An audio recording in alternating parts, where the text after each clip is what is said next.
बिस्मिल्लाहिर्रहमानिर्रहीम। First year chemistry book part 1 chapter 3। हमारा जो आज का टॉपिक डिस्कशन में है वो है जी kinetic molecular theory of gases, यानी KMT of gases. KMT of gases की अगर हम बच्चे बात करें तो KMT ऑफ गैसेस हमारे पास क्या है, अगर हम इसको डिफाइन करना चाहें तो ये है जी हमारे पास सेट ऑफ पास्टुलेट। KMT हमारे पास है जी set of postulate which describe the properties and behaviour of an ideal gas. ये हमारे पास एक ऐसा पास्टुलेट्स का सेट है जिसमें हम प्रॉपर्टीज और बिहेवियर किसी भी आइडियल गैस का वो चेक कर सकते हैं। 8 पास्टुलेट है बेटा इस थ्योरी के अंदर, और 8 पास्टुलेट का हम बिहेवियर, 8 पास्टुलेट की बेस पर हम किसी गैस का बिहेवियर और उसकी प्रॉपर्टीज को डिस्क्राइब कर सकते हैं। उसको बोलते हैं kinetic molecular theory of gases. ये सेम ऐसे ही बेटा जैसे आइडियल गैस में था, यानी आइडियल गैस इक्वेशन में हमने डिस्कस किया, जिसमें हमने गैस लॉज पढ़े थे। गैस लॉज में जैसे हमने पढ़ा बॉयल्स लॉ, चार्ल्स लॉ और एवोगैड्रो लॉ, वो भी हमें यही एक्सप्लेन करते थे कि हमारे पास उसका गैसेस का बिहेवियर क्या है विद एक्सटर्नल पैरामीटर्स। यहाँ पे भी हम यही डिस्कस करेंगे बेटा। यहाँ पे भी डिफरेंट साइंटिस्ट ने कंट्रीब्यूट किया हुआ है। जैसे हमारे पास यहाँ पे नोट करें तो सबसे जे बर्नौली वो पहला इंसान था जिसने हमें KMT की तरफ मूव करवाया या KMT का कॉन्सेप्ट दिया। The first person who introducing the KMT of gases, यानी काइनेटिक मोलेकुलर थ्योरी को इंट्रोड्यूस करने वाला ये फर्स्ट पर्सन था। दूसरा बड़ा नाम जो है जी वो है RJ क्लैसियस। RJ क्लैसियस की बच्चे अगर हम बात करें तो RJ क्लैसियस के 2 मेजर काम है, जिसमें सबसे पहला काम इसका क्या है जी, सबसे पहला काम ये है kinetic equation for ideal gases. Kinetic equation for ideal gases की डेरिवेशन, पहला काम इसका ये था। इसने इस इक्वेशन को डेरिवेट किया था। डेरिवेट कैसे किया था, यहाँ पे आपके पास ये इक्वेशन लिखी हुई है जिसमें आपको नजर आ रहा होगा PV that is equal to 1/3 NmC bar square. दूसरा इसका जो बड़ा काम था वो ये था कि इसने इसी इक्वेशन को यूज करते हुए तमाम गैस लॉज को डिड्यूस किया, यानी वहां से ड्राइव किया फ्रॉम KMT से उसने इसको तमाम गैस लॉज को ड्राइव किया था। ये इसके 2 बड़े काम थे RJ क्लैसियस के।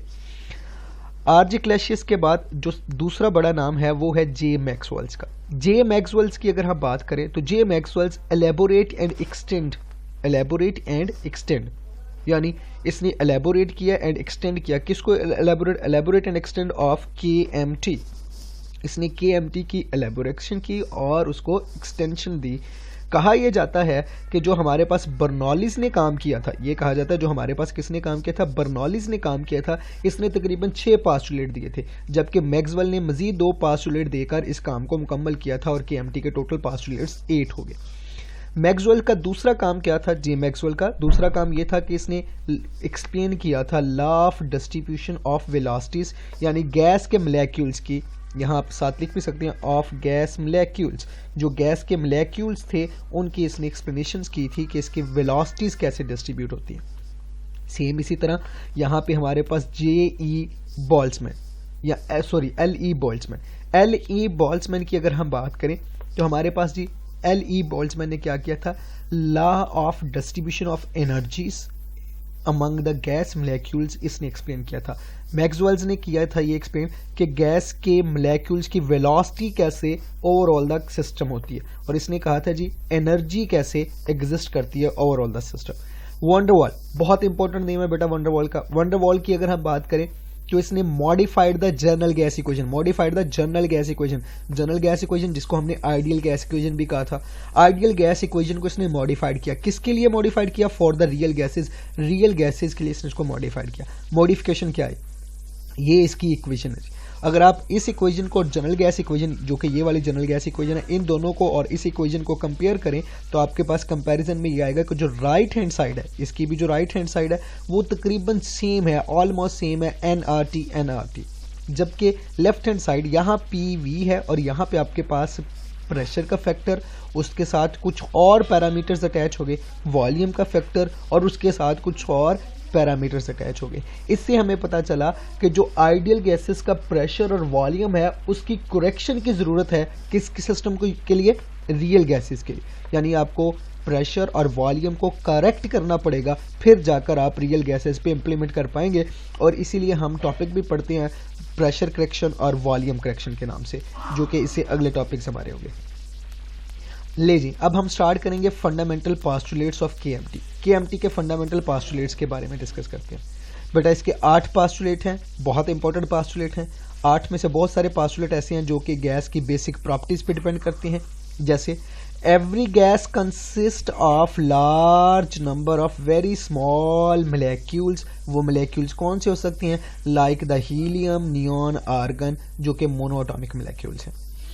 बेटा अगर आप इस पॉइंट को देखें तो हम ये कह रहे हैं कि हर गैस स्मॉल पार्टिकल से या स्मॉल मोलेक्यूल से मिलकर बनी हुई है, जिसकी हमने एक एग्जांपल मोनोएटॉमिक मोलेक्यूल्स, और ये मोलेक्यूल्स के पहले चैप्टर, फर्स्ट ईयर के पहले चैप्टर में मोलेक्यूल्स का कॉन्सेप्ट हम डिस्कस कर चुके हुए हैं कि मोनोएटॉमिक, डायएटॉमिक मोलेक्यूल्स क्या होती हैं। नोबल गैसेज को हम एटम्स भी कहते हैं और मोनोएटॉमिक मोलेक्यूल्स भी कहते हैं। दूसरा कॉन्सेप्ट बेटा, molecules gas moves the haphazardly colliding among theirself and with wall of container and change their directions. बेटा ये वाला पॉइंट भी बहुत इंपॉर्टेंट है। हैफेजर्डली यानी बेतरतीबी, रैंडम, सिनोनिम्स बन सकता है रैंडम। क्या होगा जी कि जो गैस के मोलेक्यूल्स हैं वो रैंडमली मूव करते हैं। जब वो रैंडमली मूव करते हैं तो रैंडमली वो आपस में देमसेल्फ, आपस में भी कोलाइडिंग अमंग देमसेल्फ, उनके आपस में भी कोलिजन होती है, and with wall of container, और कंटेनर की वॉल के साथ भी कोलिजन होगी। और जैसे कंटेनर की वॉल के साथ कोलिजन होगा तो वो क्या करेंगे? चेंज दियर डायरेक्शंस, वो अपनी डायरेक्शंस को भी चेंज कर जाएंगे। बेटा ये मैंने कुछ मोलेक्यूल्स बनाए हैं जैसे आपके सामने नजर आ रहे हैं। इस मोलेक्यूल्स में देखेंगे जो एरो का हेड है ये इसकी डायरेक्शन शो कर रहा है कि ये इस तरफ को मूव करेगा। अब नोट करें ये रैंडम डायरेक्शन है, कोई खास तरतीब नहीं है इसमें, हर मोलेक्यूल की अपनी एक डायरेक्शन है, वो हर अपनी डायरेक्शन में मूव कर रहा है। जब ये रैंडम ऐसे मूव करेंगे तो स्ट्राइक भी ज्यादा होगा, इनका कोलिजन आपस में ज्यादा होगी। जब कोलिजन आपस में ज्यादा होगी तो बेटा फिर इट्स मीन कि ये आपस में भी कोलाइड करने के साथ साथ वॉल्स के साथ, यानी कंटेनर की जो वॉल्स हैं उसके साथ भी जो है वो स्ट्राइक करेंगे, कोलाइड करेंगे। तीसरा पॉइंट बेटा, the molecules of gas are widely separate from one another and there are sufficient empty spaces among them। बेटा यहाँ पे ये कंटेनर को अगर नोट करें तो ये 2 कंटेनर मैंने लिए। ये रेड कलर के जो मोलेक्यूल्स हैं ये इंडिकेट कर रही है कि ये पूरे कंटेनर में फैले हुए हैं। अगर मैं इन तमाम मोलेक्यूल्स को इकट्ठा करके एक जगह पे इकट्ठा करूँ तो ये सिर्फ जितना यहाँ पे ये रेड कलर अभी आपको नजर आ रहा है मेरे सर्कल के नीचे, कर्सर के नीचे, तो वो आपको नजर आएगा कि यहाँ पे ओवरऑल सिर्फ मोलेक्यूल्स का अपना इतना वॉल्यूम है, बाकी सारी की सारी उसमें एम्प्टी स्पेसेस है। बाकी सारी की सारी उसमें क्या है? एम्प्टी स्पेसेस हैं। सो अगर आप इन एम्प्टी स्पेसेस के लिहाज से इसको नोट कर रहे हैं तो फिर आप देखें कि इसने पूरा कंटेनर फॉल आउट किया हुआ है, जिसकी वजह से हम ये कहते हैं कि मोलेक्यूल्स के दरमियान एम्प्टी स्पेसेस बहुत ज्यादा होती हैं। नेक्स्ट पॉइंट बेटा बहुत इंपॉर्टेंट है, 4th, 5th and 6th point. ये 3 पॉइंट ऐसे हैं जो यहाँ आइडियल और नॉन आइडियल के कॉन्सेप्ट में वेरिएशन करके देंगे आपको। The exerted pressure of gas is due to the collision, और कोलिजन 2 तरह की हुई है। कौन कौन सी कोलिजन हुई है? देमसेल्फ भी हुई है कोलिजन, इट्स मोलेक्यूल्स के दरमियान भी हुई है, और कंटेनर के दरमियान। ये देखें ना, collision it's molecules and walls of container, इस 2 के साथ कोलिजन हुई। यानी यहाँ इस सिस्टम की अगर मैं बात कर रहा हूँ, इस सिस्टम में ये वाला जो सिस्टम है, यहाँ जो प्रेशर है बेटा उसको अगर मैं गौर करूँ तो वो प्रेशर किसकी वजह से है? वो कोलिजन्स की वजह से है। अगर मैं इसका प्रेशर इंक्रीज कर देता हूँ, बेटा प्रेशर इंक्रीज करने के 2 तरीके हैं, या तो आप प्रेशर बार बढ़ा दें या फिर आप क्या करें, आप उसका वॉल्यूम प्रेशर बार बढ़ाने से भी वॉल्यूम कम होगा तो आप उसका वॉल्यूम कम कर दें। वॉल्यूम कम करने से प्रेशर बेटा इंक्रीज हो जाएगा। अब अगर आप आइडियल बिहेवियर देख रहे हैं तो फिर ये देखें कि जितना ज्यादा आप प्रेशर करेंगे यानी जितनी ज्यादा कोलिजन्स होंगी, वॉल्यूम कम हुआ तो मोलेक्यूल आपस में करीब आ गए, जितने करीब होंगे उनकी उतनी ज्यादा कोलिजन्स होंगी। जितनी ज्यादा कोलिजन्स होंगी इट्स मीन उतना ज्यादा प्रेशर होगा। जितना ज्यादा प्रेशर होगा इसका मतलब ये हुआ कि स्ट्राइक रेट उतना ज्यादा आ रहा है। तो कोलिजन जो है ये याद रखिएगा, आइडियल के लिए ये जरूरी है क्या, the collision among the molecules are perfectly elastic, वो क्या होनी चाहिए, इलास्टिक होनी चाहिए, 100% इलास्टिक, परफेक्टली इलास्टिक होनी चाहिए। इलास्टिक कोलिजन्स क्या होती हैं, ऐसी कोलिजन्स जिसमें मोमेंटम और काइनेटिक एनर्जी जो है वो चेंज नहीं होता, before and after collision, before and after collision वो चेंज नहीं होता, यानी रिमेन सेम, वो कांस्टेंट्स रहता है। बेटा ये ऐसा काम तभी हो पाएगा जब आइडियल गैस होगी, नॉन आइडियल गैस में ऐसा काम नहीं हो पाएगा। इसके बाद बेटा नेक्स्ट जो हमारे पास्टुलेट है वो फिफ्थ वन है। फिफ्थ वन पास्टुलेट की अगर हम बात करें तो fifth one postulate, the molecules of a gas have no force of attraction for each other. ये हमारे पास ऐसा है कि जिसमें हम फोर्स ऑफ अट्रैक्शन की बात करते हैं कि वो आपस में नहीं रखता। फोर्स ऑफ अट्रैक्शन में अगर आप नोट करना चाह रहे हैं, no force of attraction the ideal gases, no force of attraction then ideal gases, ये आपके पास देन आइडियल है, देन आइडियल गैसेस, तो ये आइडियल गैसेस होंगी। अगर कोई फोर्स ऑफ अट्रैक्शन नहीं होगा तो गैस कौन सी होगी, आइडियल, और अगर फोर्स ऑफ अट्रैक्शन प्रेजेंट है फिर गैस कौन सी है, रियल गैस है। तो यानी ये वाला पास्टुलेट भी हमें डिफरेंशिएट करता है आइडियल और नॉन आइडियल से, कि ये हमें पता चलता है KMT सिर्फ और सिर्फ आइडियल गैसेस के लिए है। यहाँ पे नेक्स्ट भी देखें जी, the actual volume of a molecules of a gas is a negligible as compare to the volume of a gas. बेटा मैंने ये वाली डायग्राम अभी एक्सप्लेन की, अब इसी डायग्राम को हम मद्देनजर रखते हुए ये देखते हैं कि ये वाला जो हमारे पास मोलेक्यूल्स पूरे कंटेनर में है, मैं इसको रिकंसिडर कर रहा हूँ, बैक लेके आ रहा हूँ। मैं जैसे जैसे बेटा इसको बैक लेके आ रहा हूँ, पीछे की तरफ मूव करके लेके आ रहा हूँ, तो अब ये मैं सारे कंप्रेस करते करते एक कॉर्नर में इनका एक्चुअल वॉल्यूम बेटा ये रेड कलर में जो हमें शो हो रहा है ये है, बाकी सारे का सारा जो है ये क्या है, एम्प्टी स्पेस है। The actual volume of a molecules, ये जो एक्चुअल वॉल्यूम है मोलेक्यूल्स का, और जो कंटेनर का टोटल वॉल्यूम था जो कि गैस का वॉल्यूम भी था, हमें पता है कि जो कंटेनर का वॉल्यूम होता है वही गैस का वॉल्यूम होता है, तो गैस का वो वॉल्यूम जो ये वाला एग्जैक्ट वॉल्यूम था गैस का, उसको अगर मैं देखूं और कंटेनर के वॉल्यूम के लिहाज से अगर मैं देखूं तो दोनों आपस में इतने बड़े डिफरेंस के साथ है कि हम इस डिफरेंस को नेग्लिजिबल कर सकते हैं।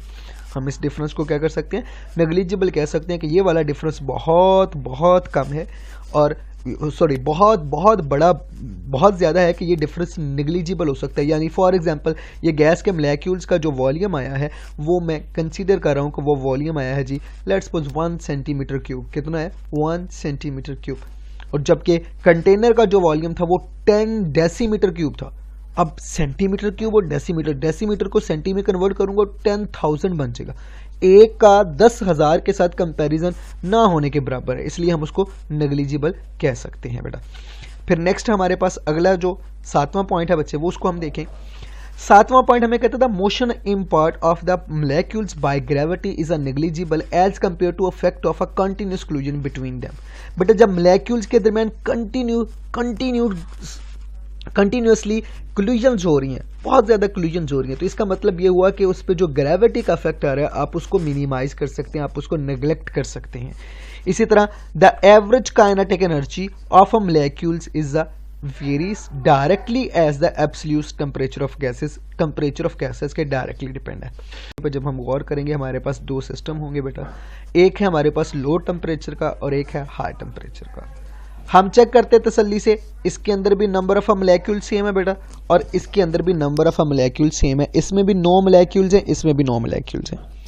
15 सेकंड के लिए बेटा हमने इन दोनों को ऑन करना है और चेक करना है कि हाई टेम्परेचर और लो टेम्परेचर का इफेक्ट क्या होता है। अभी हम ऑन कर रहे हैं वीडियो को, जैसे ही हमारे पास ये वीडियो ऑन होगी टाइम शुरू हो गया बेटा, 15, 14, 13, 12, ये हम 15 सेकंड वेट करते हैं। ये हमारे पास नंबर ऑफ कोलिजन ऊपर लिखे आ रहे हैं, ब्लू में इस वक्त 30 प्लस हुए हैं और रेड में 100 प्लस हो चुके हुए हैं। अब गौर करेंगे हमारी ये वीडियो तकरीबन 15 सेकंड के टाइम के बाद ऑफ हुआ। ये 15 सेकंड का टाइम ड्यूरेशन चला, 15 सेकंड के अंदर 9 मोलेक्यूल्स ने 48 टाइम्स कोलाइड किया, और जबकि इसी 15 सेकंड के अंदर हाई जो रेड कलर के जो मोलेक्यूल्स थे हाई टेम्परेचर पे जो थे उन्होंने 151 टाइम आपस में कोलाइड किया। तो इससे हमें ये पता चला the kinetic energy is the directly depend upon two the temperature. जितना ज्यादा टेम्परेचर होगा काइनेटिक एनर्जी उतनी ज्यादा होगी, और जितनी ज्यादा काइनेटिक एनर्जी होगी उतना ज्यादा कोलिजन होगी, उतनी ज्यादा क्या होगी, कोलिजन्स होंगे। नेक्स्ट बेटा, नेक्स्ट है Clausius gas equation. This is not a ideal gas equation, ये याद रखिएगा, ये आइडियल गैस इक्वेशन नहीं है, ये क्लासियस गैस इक्वेशन है। इसको गैस इक्वेशन भी बोलते हैं। इसको एक नाम और भी दिया जा सकता है बेटा, वो क्या दिया जा सकता है, also known as KMT equation. इसको KMT इक्वेशन का नाम भी दिया जा सकता है कि ये KMT इक्वेशन है, इसमें भी कोई हर्ज नहीं है बेटा। KMT इक्वेशन हमारी बुक के मुताबिक ड्राइव करना नहीं है, ये फिजिक्स के सिलेबस में ड्राइव करने के लिए है। यहाँ इक्वेशन मैंने डायरेक्ट लिख दिया, जो कि क्या, आपके पास PV that is equal to 1/3 MNC bar square.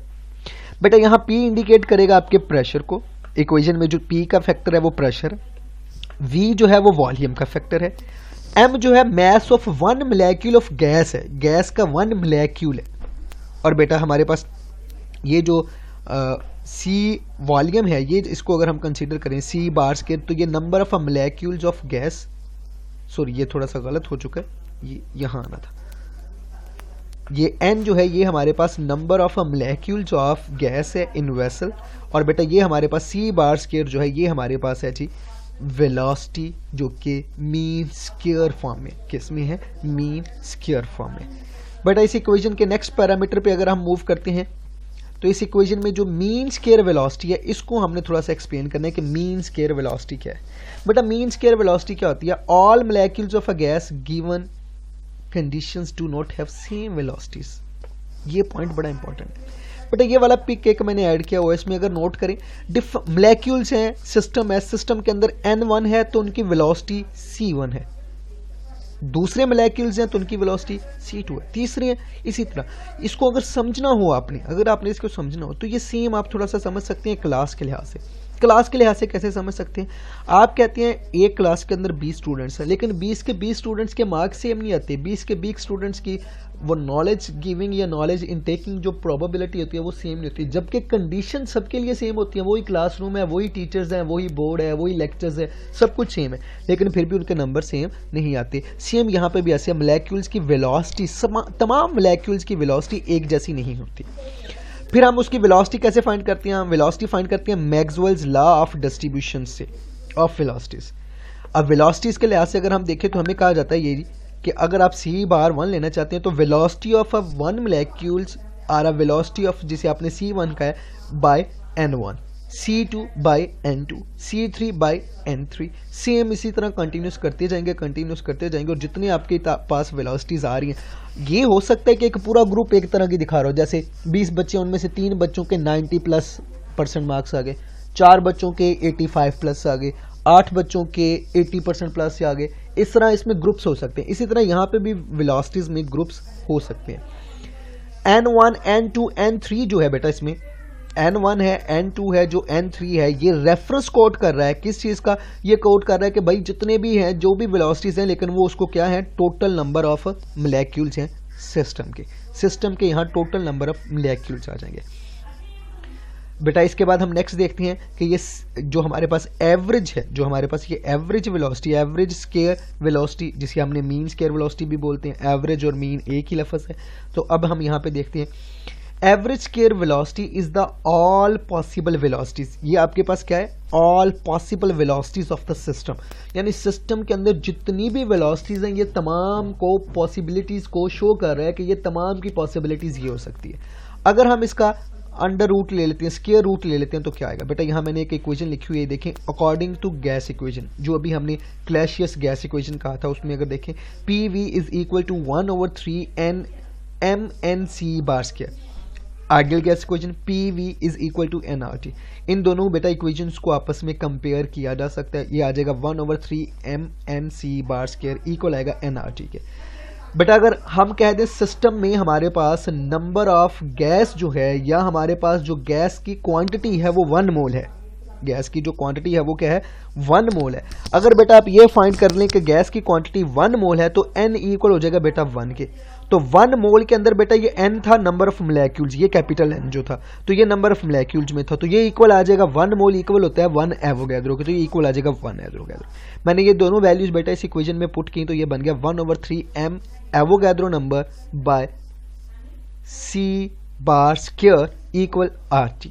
बेटा ये जब मैस को, किसी गैस के मैस को, एक मॉलिक्यूल के मैस को एवोगैड्रो से मल्टीप्लाई कर दिया जाए, गैस के मैस को एवोगैड्रो से मल्टीप्लाई कर दिया जाए तो बेटा वो मोलर मैस आ जाता है।